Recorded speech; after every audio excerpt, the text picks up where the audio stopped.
தமிழ்நாட்டில் குலத்தொழிலை அனுமதிக்க மாட்டோம் என சொல்லும் திமுகவை ஏன் எதிர்க்கவில்லை என்று விஸ்வகர்மா சமுதாயத்தினர் மத்தியில் பாஜக எம்எல்ஏ வானதி சீனிவாசன் ஆவேசமாக பேசும் வீடியோ பரபரப்பை ஏற்படுத்தியுள்ளது.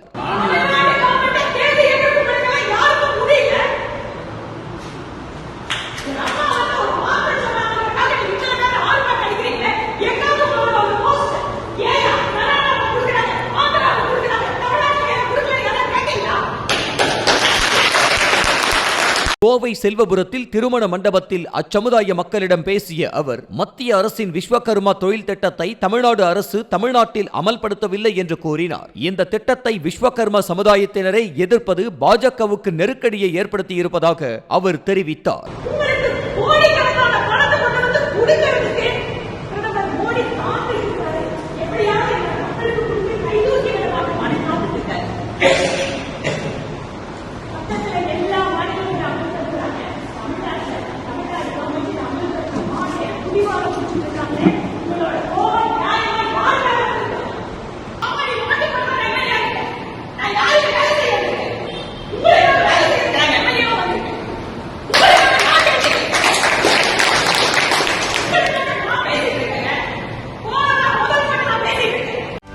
செய்திகளை உடனுக்குடனும் துல்லியமாகவும் தெரிந்து கொள்ள சப்ஸ்கிரைப் பண்ணுங்க.